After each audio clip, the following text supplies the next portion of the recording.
You want to know how a college side project can make you more than $100,000 a month? Well, Nathan Latka did just that. And in this episode of Founders Ascent, myself, Gavin, and our guest Sid will discuss his book, How to Be a Capitalist Without Any Capital, which breaks down the secrets of the new rich and how they've built their fortunes from nothing. We'll go over key principles from Nathan Latka's story and discuss his projects and investments. And if you stay till the end, we'll share our favorite takeaways, which reveal how you can do the same things Nathan Latka did to become a millionaire before even graduating college. So, Sid, what is something that everyone wants? Money. Okay, if everyone wants money, how can you create a system where everyone gets money?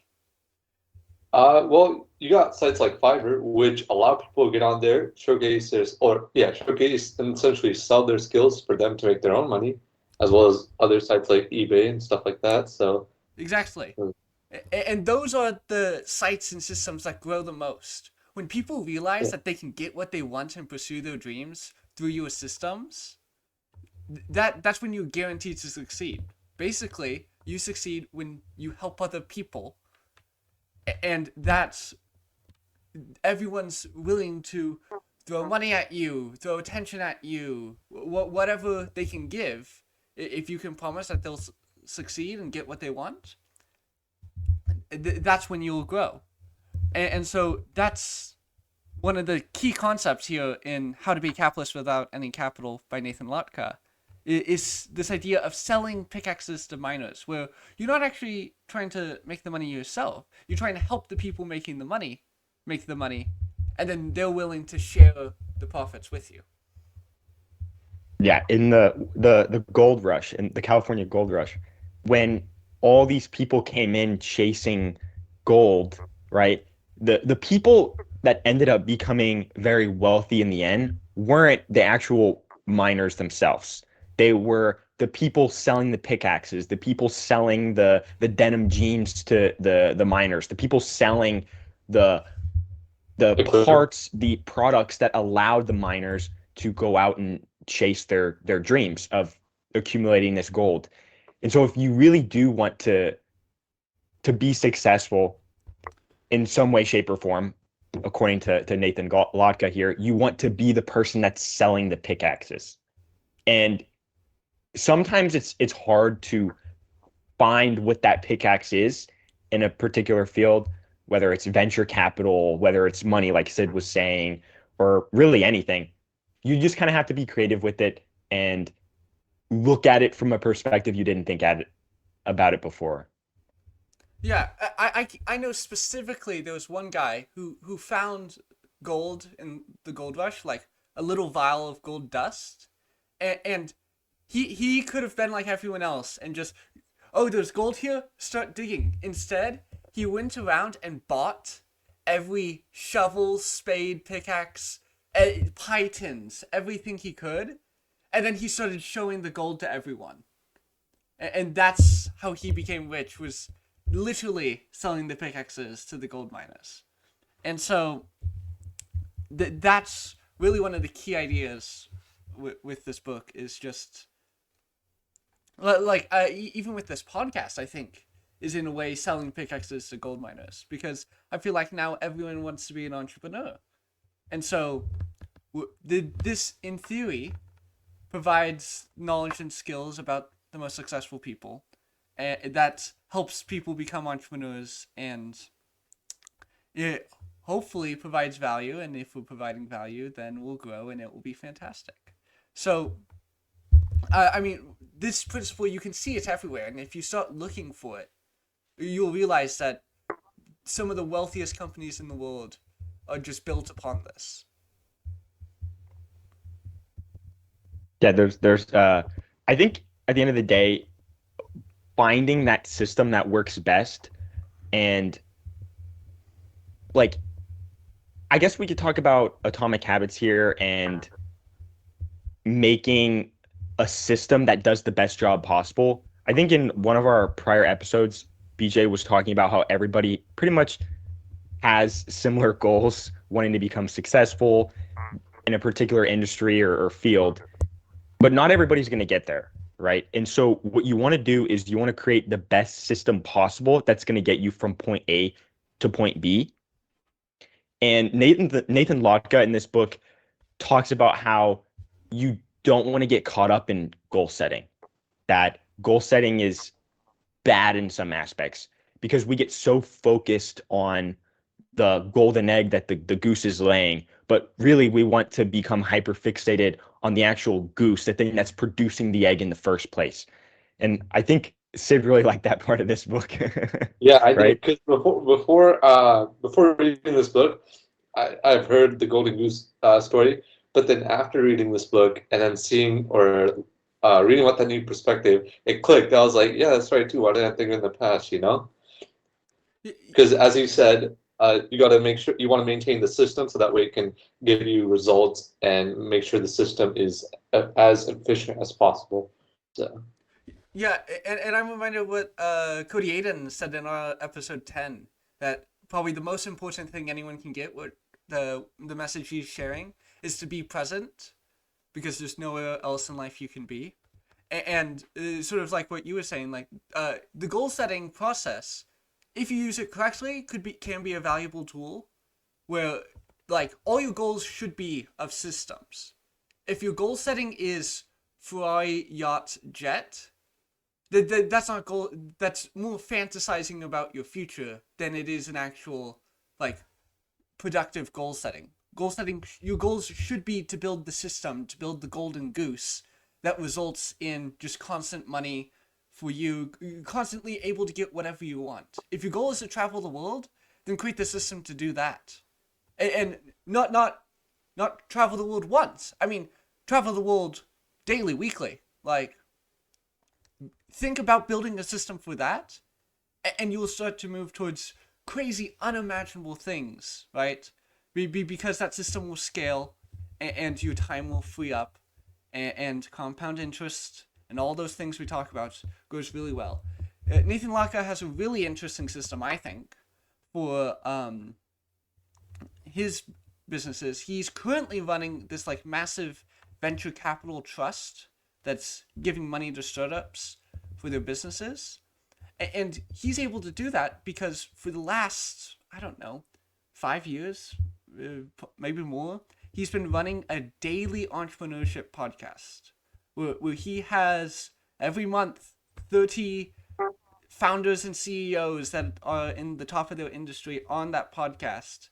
He talks with them. He talks about the specific numbers of their companies and the specific data. And then he throws that in a database and offers access to that database for a very restricted number of people. I think he said it was 50, where only 50 customers. And that may seem crazy. Like, why are you limiting yourself? I remember when I told Gavin this, he was shocked by why would anyone limit themselves to 50 customers? Yeah, I'm like, idiot. He's losing customers. So much money on the table. But the really clever thing is that he wanted something that printed money and then he could forget about it. And it wouldn't cloud up his attention, and he can focus on other projects while that's just printing money. And so 50 customers means you'll always have 50 customers. If you're not trying to grow, you probably won't shrink either, because that exclusive list means people are more like, oh, I didn't use it this month, but I'm still going to pay for it because I might need it next month. It's that fear of losing out. And with it being an exclusive list and a limited number, there's always a wait list. And so every time someone drops, you can just fill it back up. And then it's a constant source of income that doesn't take up all their mind. And with that system, it's a system. It sells pickaxes to gold miners, selling access to that venture capital data to venture capitalists who want to invest in companies. The podcast is fairly automated from what I can tell. Like, every part of that system has just been taken out, and it's probably just fun now. I don't think he thinks about that as work. I think it's fun, even though it gets him probably close to six figures. It's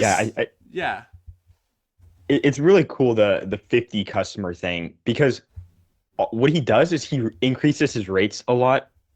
I don't know if he increases it every month. That may be a bit much, but he says he does it fairly often. Yeah. And what'll happen is a few out of the 50 customers that don't want to pay this increased rate are just going to drop.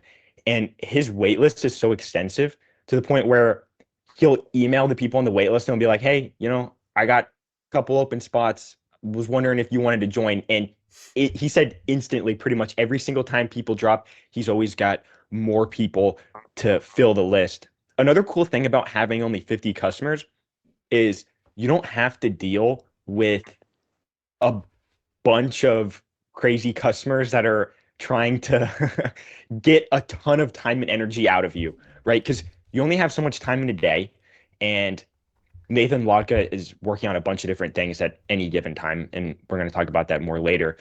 But if you have one customer that's causing you so much heartache and pain, like the 20-80 rule, like maybe 20% of your customers are probably going to be 80% of your time or something like that.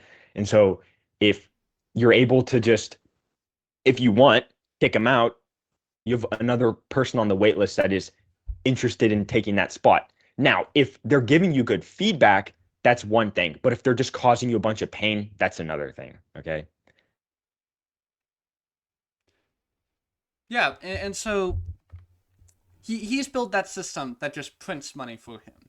And you got to figure out that for yourself. Like, it seems like Nathan Latka's thing is these small, or fairly large actually for some of them, but these SaaS, software as a service businesses, and just having access. Like, the only reason why he has that wait list is because he's interviewed thousands of CEOs and founders, and he knows probably all of them. He's had them on the podcast probably, and so he knows this. He has this massive network that he's really scaled, and then combine that with the podcast, combine that with the database, and it's a really, really efficient system for distributing his ideas and making money and meeting people. And so, like, and he's built that like from the ground up. Like that was a college side project, this podcast, where he's just like, I think it would be fun to talk to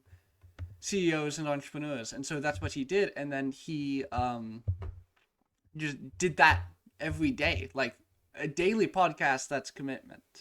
But the daily podcast also means that if he got 1% more listeners with each podcast episode, we know from Atomic Habits that's by the end of the year that was 37 times better.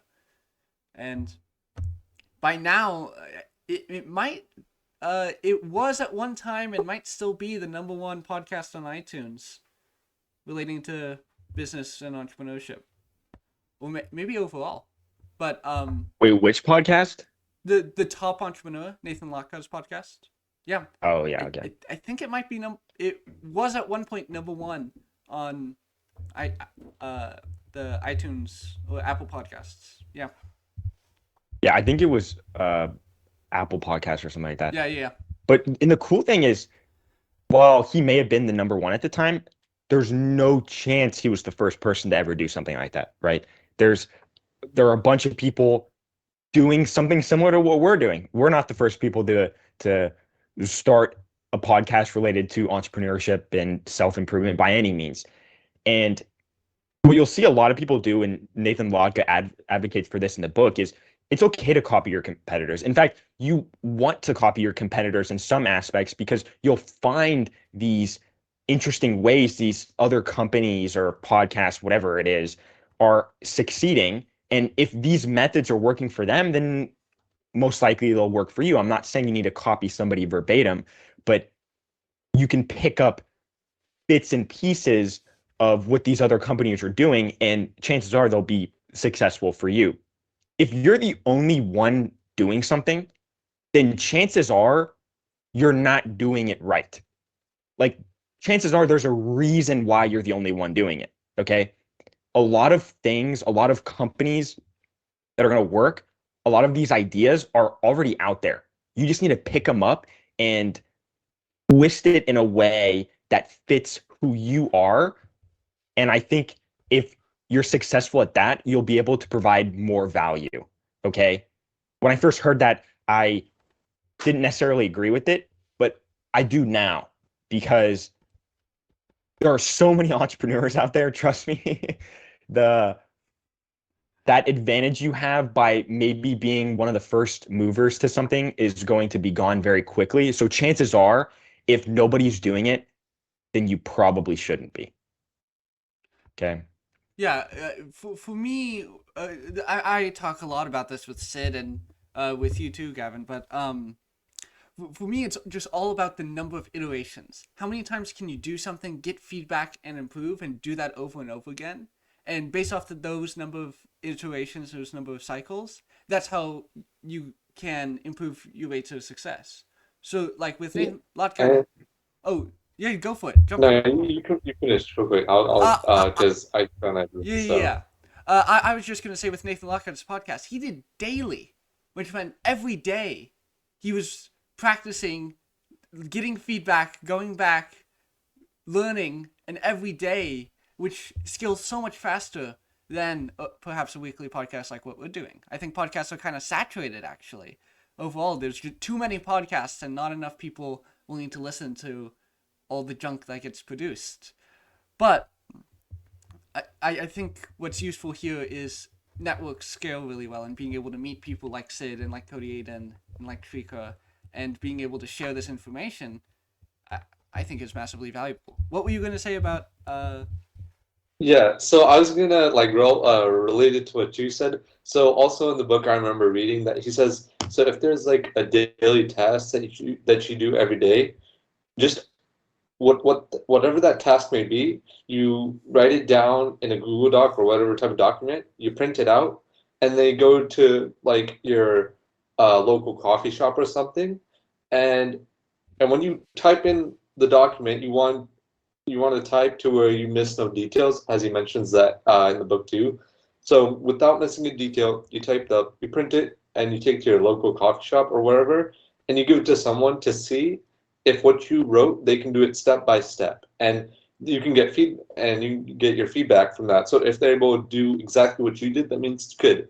But if there's something that they missed or did different that from you, that means you need to improve the system. And I was just thinking of that and how it was relevant to what BJ was saying. you? So No, 100%. Like with that, if there's something you can do that you can write so specifically where like anyone in a coffee shop can learn how to do it, you probably should automate that thing. Whether that, Outsource. yeah, there's a famous line. I think it was either Edison or Ford was like, um, in court for some reason, and he maybe was like an expert in like the industry, right? And he was being asked all these questions like random stuff like how many soldiers died at the Battle of Cornwallis or something, like stuff like that. He used all these stupid questions like to prove he was an expert, right?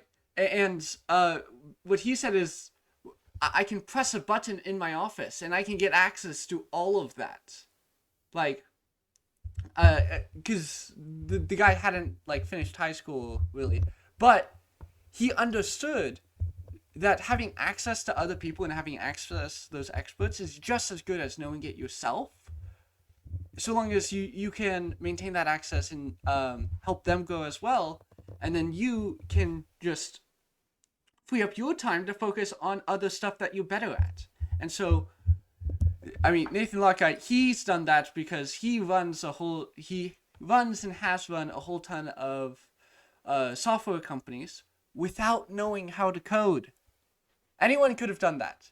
He managed to pick up the skills, and it wasn't one skill. It was a skill set of podcasting and persuasion and negotiation, combined with a basic understanding of technology and a basic understanding of business and business analytics and all these other skills that came together to make him able to purchase companies, negotiate them for a small rate. Sometimes did he give a specific example where he's gotten a company for free? I think there may have been. I don't know. I The think there may. Yeah. million, the million What he dollar. did was he or yeah, so he made a deal with this company where in the contract it said that he was going to give them 50% of his revenues until they had $1 million or That's something. right. Yeah. And so it was technically zero down. So Yeah. I don't know what it was for, but Yeah, and there was the other one. So Nathan Latka had a company called Heyo, which was a like email extension to help auto send and stuff. And that he bought that for like $1,000. It was like a pet project of some random programmer who didn't quite understand how to monetize it. And so Nathan Latka was like, "Hey, I'll buy it off you, $1,000," and all forgot how to monetize it, and like quickly paid a Fiverr, the freelancing company that we talked about earlier. He paid a freelancer on there to just code up a price wall after they use a certain number of features, and then it started printing money. And I think he sold it a while back, but he $1,000 down and then printing $1,000 every month or something, like that's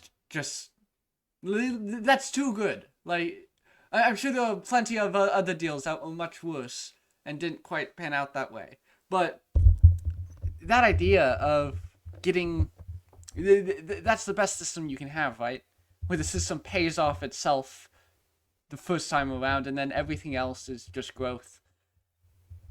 But well, that's sort of like how Nathan Latka has built his thing, by not specializing in one thing, but developing the array of skill sets necessary to go into all those different businesses, to make all those different sorts of deals, which eventually results in him having a great knowledge of a lot of different companies, which is what he's doing now with his venture trust at Founder Path, is what it's called. I think a lot of times you hear people say to focus on one thing, and he's probably one of the first people I've heard advocate for the not focusing on one thing. His argument does make sense though, because of freelancers and stuff like that. You don't need to be spending all this time doing a bunch of intricate things. Like he has somebody managing his schedule for him, and every single booking they get, he gives them X amount of money. I don't know what the cost was, like $6 to $10, whatever it was. And then he has a bunch of random people, a bunch of random freelancers doing a lot of stuff for his podcast. Like every single episode he does is like 20 minutes, and that's all the time he spends on the episode. Pretty much everything else is done by other people. And he'll give them like $10 an episode. And he does an episode every single day. And so if this person that he's paying is doing a bunch of episodes in one day, like back to back to back, by whatever it is, making the thumbnail or whatever or something, they can make a fair amount of money. And so he has a bunch of different projects, and he's able to not spend very much time on some of them, even like the podcasts that are making him so much money. He's able to spend it doing other things like, what is it, Latka.com or something? Getlatka.com. Yeah. That's the venture capitalist one, I believe. Yeah, that's the database, and then he's also running Founder Path, which recently with the Silicon Valley banks collapsing, that's been a big thing in the startup community of get your money here. And so, yeah, awesome stuff there. And for him, like the don't specialize, I think that may have been sort of for dramatic effect, right? That he knows that goes against the grain of what most other people say. But in principle, like, he's sort of redefining like what is specialized, what's unspecialized. Because he's specialized, but he's specialized in a array of 5 skills that lets him do exactly what he's doing. Like, he's built up precisely the skill set for what he needs, which doesn't include coding, which doesn't include having to be an expert in business or an economics degree or something like that. It's he's built up this, and then he specializes by specializing in exactly who he is, like is specializing in exactly what he's doing, which is he frees up his time. Everything that he doesn't need to do, that someone else can do better, he frees that up and gives that to the experts. And then he is the expert in precisely what he does. He's the podcast host, and he does that himself. and he's specialized in just that, while all the other parts of the podcast are handed off to someone else, which means he can focus on creating, like, being the best interviewer and talking with the guests, and everything else is focused someone else has, which is a big advantage compared to a lot of other podcasts like us. Like, we're having to learn how to do all the stuff because we're not paying anyone else to help us do this, right? And so if we had just focused on this and making the best podcast, maybe we'll scale faster, right? Because we're just focused on the best podcast, while all the technical details of the podcast would be handled by someone else. Like, being able to focus like that, I mean, that's probably what allows him to do an episode every day, is he doesn't have to deal with all the editing, posting it, all the technical stuff. No scheduling. Yeah, and so with all that handled, like, he can scale super, super quickly. Like, he may be one of the best podcast interviewers out there simply because that's all he has to focus on. And so that's sort of how I think he's specializing. He's specializing in himself and what he's doing, rather than, oh, I'm going to specialize in blockchains because blockchains are hot right now. No, I mean, sure, it's a good technology, but specialize in you. Or what are you doing to do whatever you're doing the best? And anything else, try to automate, if you can go without it, go without it. But really, what I think a lot of this comes down to is this sort of idea that anyone can build an audience and then leverage that audience to do amazing things. I mean, well, one thing Nathan Latka had was he's been able to travel the world, like, consistently, because he has a social media account that posts travel pictures, and it has a massive following. And so he'll be like, hey, I'll post on this social media account and promote your hotel if you give me free nights. And in his book, he has screenshots of those discussions. And it's crazy to me how, like, casually some of these deals get done. You really should check out the book because of all the practical, very specific details he's included in it that we don't have time to get into. But the what he did was he was just emailed them and offered, and they said yes. Like, even if you don't have that massive following, but you're working on building it, I feel like you can try and you can say, set up a deal, and if they agree to it, then, and you didn't expect that to happen, then fantastic. If they say no, nothing is lost, right? Yeah, leveraging that audience that you have is so cool. I think what he did, well, the hotel example that he had it was something like $300 a night, I think. And he wanted to stay there for 3 nights. So the bill would have been around $1,000 after tax. And he ended up getting the stay completely for free. And all he had to do was post one picture each day on Instagram where he gave a shout out to the hotel. Yeah. And that was just insane to me. Like, he could pretty much travel a bunch of different places around the world for free. And if it's not for free, then he's getting some sort of influencer discount, right? All hotels have the influencer rate, and if you are one, you'll you'll definitely be able to take advantage of that. Yeah. And you could also do it for clothing and cars, right? Yeah, and another thing when talking about cars too, in the book he also talks about how he was able to drive a 350,000 Rolls-Royce Ghost or something for free one day because of, as you said, promoting the brand or the car or whatever promotion it may be. So that's very cool too. Even if it's for a day, it's still like a Rolls-Royce. So like for free too, that's cool. See, the thing is that the fact that he got to drive that car meant that he had better, awesome, exclusive content on his Instagram, which grew his following, which made it easier to get the next promotional deal, right? Being able to stay in these luxury hotels, getting to drive that car, all of that is content for him. All of that grows his following. And then, like, there's this one guy in, like, Renaissance times, right? who claimed he was an alchemist and he could turn lead into gold.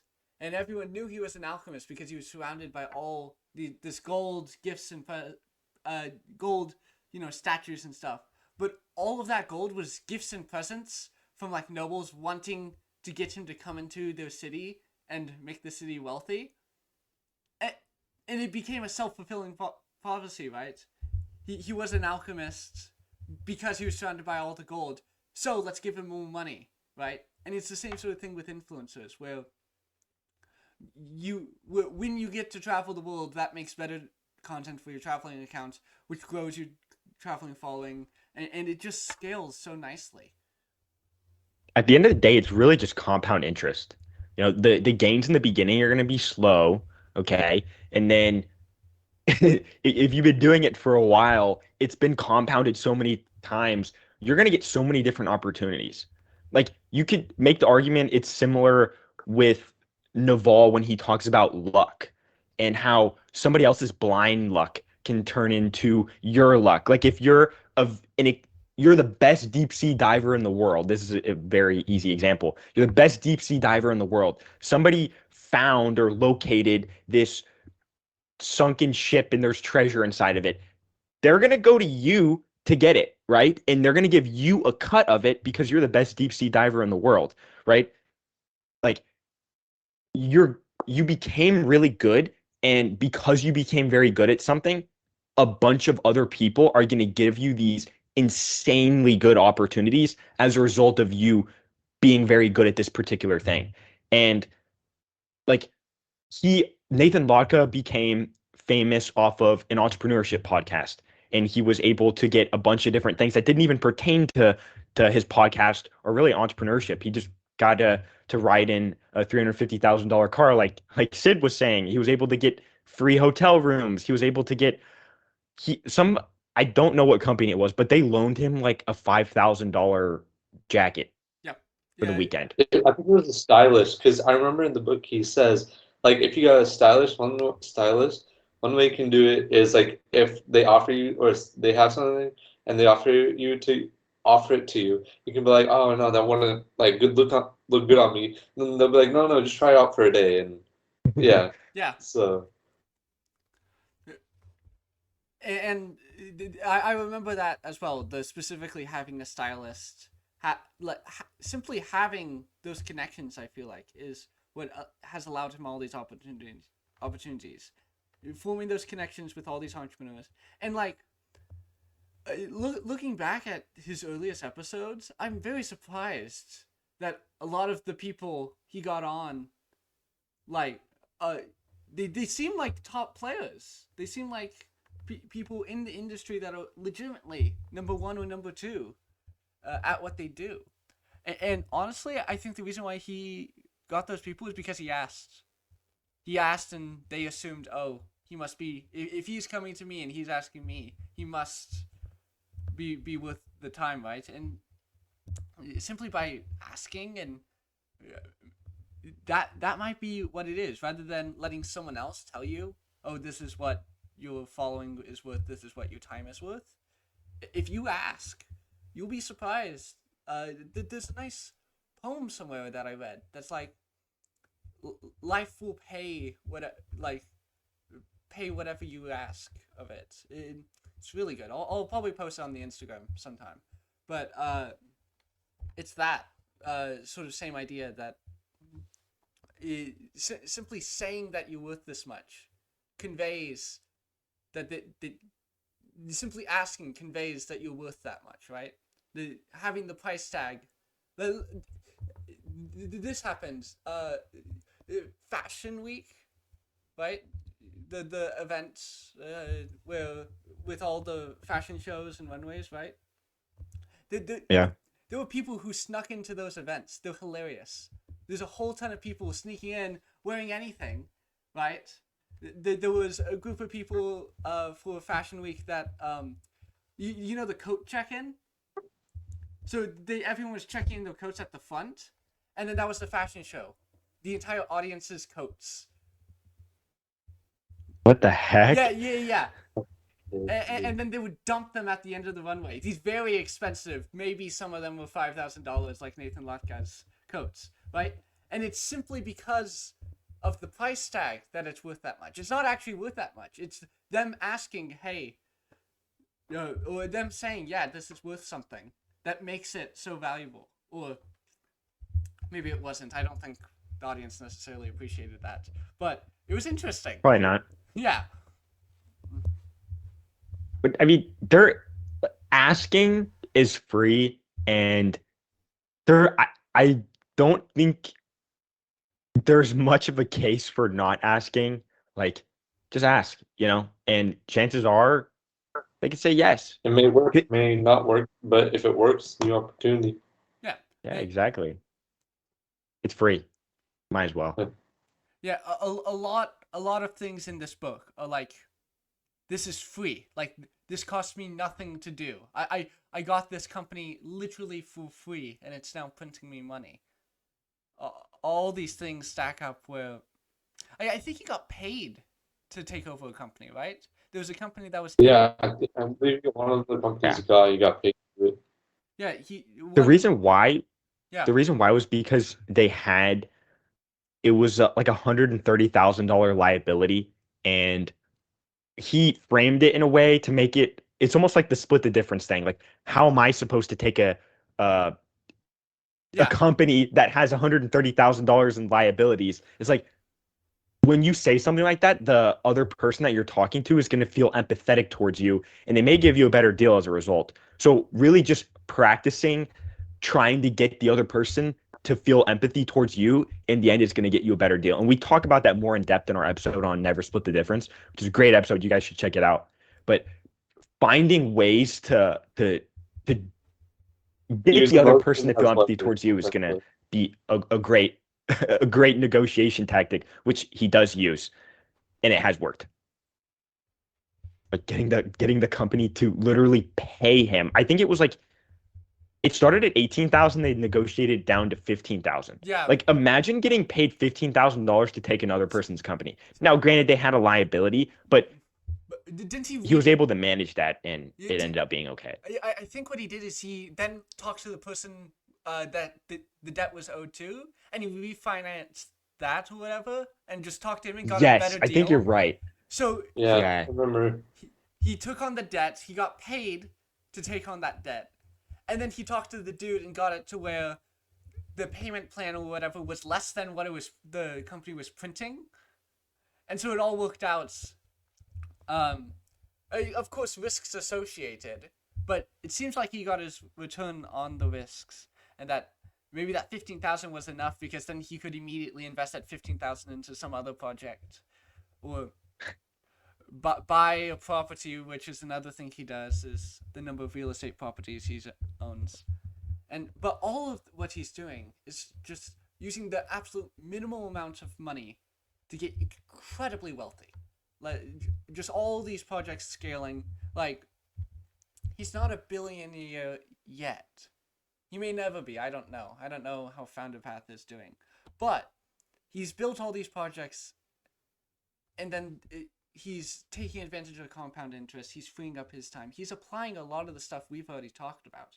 Like, I feel like this book has a lot of similarities with... I mean, how many other books have we mentioned? Atomic Habits, How to Be a Capital... Never Split the Difference. Never Split the Difference. Cody Aiden's episode. Winning the Moment. But yeah, there's definitely a lot of overlap. And you could say that with a bunch of different self-help books. So I think his life has been really cool. He has a bunch of cool stories to share, everybody. And if you haven't read the book, I definitely think you should check it out.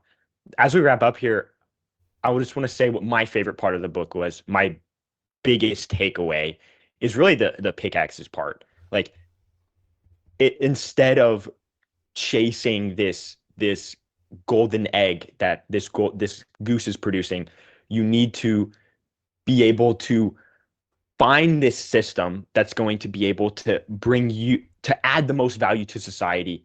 And at the time, it was selling pickaxes or selling jeans to the miners, and being very creative when you're looking for these things. Like, a bunch of people are chasing Bitcoin and cryptocurrency. And then Coinbase comes in and goes, okay, I'll help you guys do that, right? And they were able to add a ton of value to society. And so if you're able to sell the pickaxes to the people that are in need of them, I think you'll be able to provide a ton of value in the end. So that's going to be my biggest takeaway from this book, I'd say. BJ, what's yours? I mean, 100% love what you're talking about. There's a great quote in $100 Startup that I'm reminded of where you don't actually get paid to do your hobby. Generally, you get paid to help other people pursue the hobby that you like. And so the selling pickaxes to miners is a really, really good one. Honestly, I think my favorite is it's not even it's just an element of the book. It's not so much a specific topic he talked about, but him including spreadsheet analysis, him including emails and the negotiations. It's just so easy. Everything in that is anyone could have done, right? I don't think I'm very curious. I mean, maybe the podcast, the daily podcast, is difficult. I feel like that would be a challenge. But if that's your focus, I feel like anyone can do it. Like, I feel like it's difficult to do a daily podcast and have other focuses. But still, anything this guy has done, despite being massively successful, I feel like if someone else implemented a very similar plan, had some creativity about it, anyone can do this. And so that was sort of my takeaway. I think probably the most significant was him buying a company. Like, no lawyers involved. It was just a quick conversation over Skype and a few emails. The contract was via email, no signatures. All it took was them saying yes and transferring the technology, and then money got transferred, and it all worked out just fine. Like, that's sort of one of the most attractive parts, I think, to me about this book is just how practical and specific it is about all these different stuff. It goes, okay, these are the apps that you can use to save a couple bucks here and there, which can fund your next venture. Here's precisely how to do it. This is the exact words I used. Copy paste. Like, it works. This worked for me. And so, and I think he knows what works because he's interviewed thousands. Like, I'm very curious of the number, but it's thousands of founders and CEOs, and drilled down to the most important parts of their businesses, and probably had conversations outside of the interviews. And so all of that scales really well and makes Nathan Latka a really interesting dude. Really appreciated his book. But that's sort of my takeaway, is that anyone can do this. Literally. Sid, what's the main thing you took away? Well, the main thing I took away is just like the change of thinking, because like some of the phrases before reading this book, such as like the golden goose part, like I know about it, but after reading this book, it changed my perspective on it, and I'm thinking differently about how I can take the golden goose, which is the system, and maximize and keep it efficient, as well as maintaining it so keep producing revenue and stuff like that. So my biggest takeaway, as I said, is just like the change of thinking after I read this book, which I didn't think of before reading the book. So that's my take. Awesome. Thank you so much for joining us, Sid. Thank you, everyone that made it this far. Yeah. We really Thank you for having me. Yeah. We really, really appreciate it. Thank you. Thank you. Thank you. Be sure to check out Sid and his podcast, Ave Talk, which can be found on YouTube.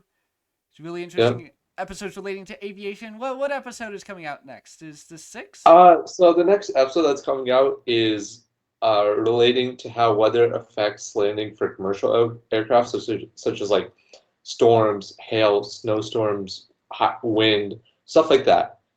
Yeah. That's the next episode. Sid is 100% a plane guy, and I don't mean like ordinary. For all you aviation enthusiasts out there, check it out. Yeah. The plane that flies, not the other plane. Yes. No, so be sure to check out his stuff and leave a comment, like, subscribe. We'll see you next Tuesday at noon. Adios. Bye, everybody.